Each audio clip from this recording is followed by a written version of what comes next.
ina gaishe ku yan uwa a cikin sunan Yesu almasifu. Muna so mu duba a cikin farawa sura 3 me ya kawo wahala a cikin wannan duniya, ko me ya kawo damuwa da kuma zunubi a cikin wannan duniya da yau kowa yana fama da shi. Allah taimake mu a cikin sunan Yesu. Za mu karanta a cikin farawa sura 3 aya 1. Farawa sura 3 aya 1 yace, macijin ya fi kowace dabba da Ubangiji Allah ya yi wayo, ya ce wa matar, ko Allah ya ce ba za ku ci daga wani itacen da yake a gonar ba?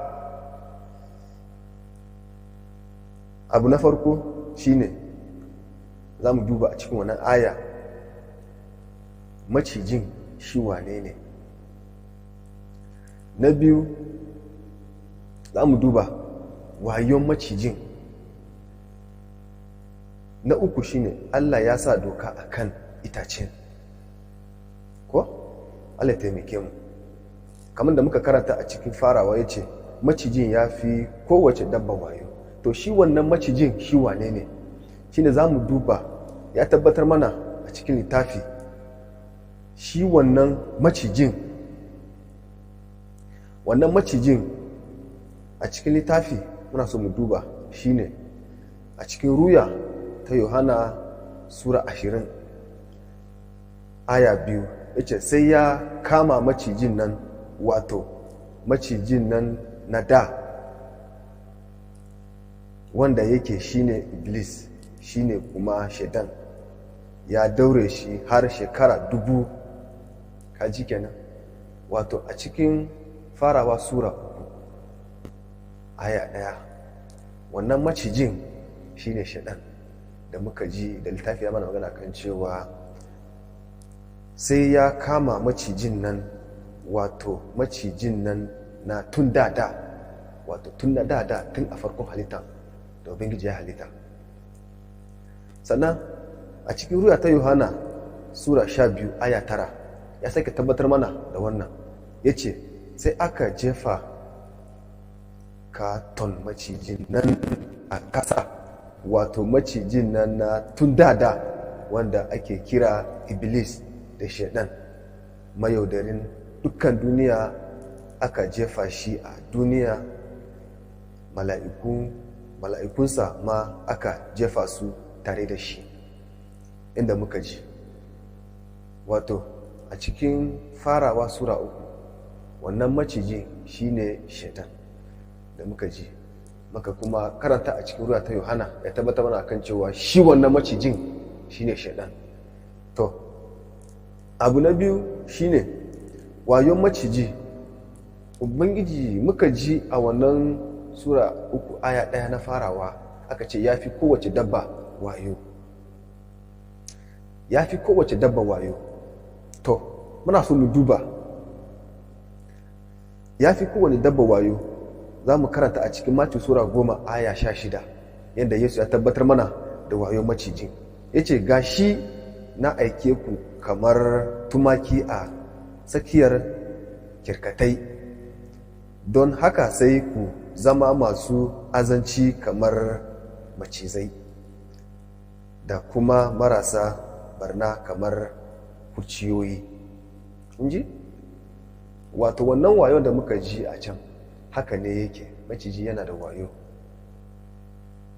Shi yasa Iblis ya yi amfani da sifarsa ya yaudari iyayenmu na farko. Abu na uku da za mu duba shine Allah ya sa doka akan itacen.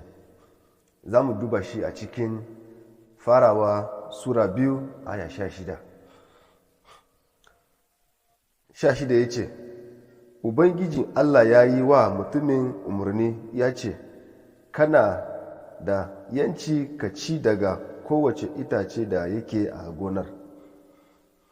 17 ya ce, amma daga itacen sanin nagarta da mugunta ba za ka ci ba, gama a ranar da ka ci shi za ka mutu. Mun ji kenan ba? Dokar da Ubangiji Allah ya sa musu shi ne kuma dabar da shaɗan ya ɗauko. Ya san da cewa Allah ya sa doka a wannan gonar, sai ya ɗauko da shi direct.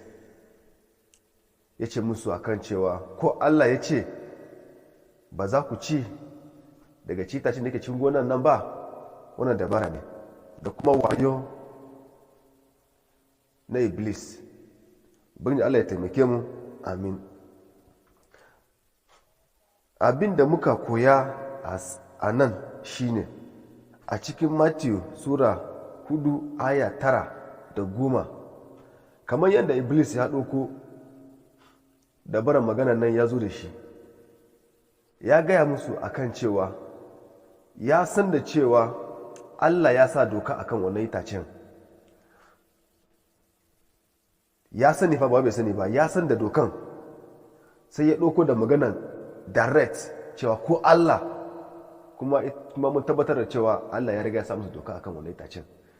A cikin Matthew Sura 4 aya 9 da 10 ya gaya mana akan cewa shaidan da ya dawo ya gaya wa almasihu, Yesu almasihu, akan cewa ya bauta masa saboda zai bashi dukkan mulkin duniya din nan.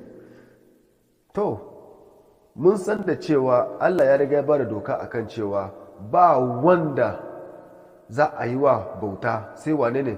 Sai Ubangiji Allah. Shaidan ya san da hakan, da ya kiro da hakan. Shi yasa a cikin rayuwarmu da zama cikin wannan duniya, mu yi hankali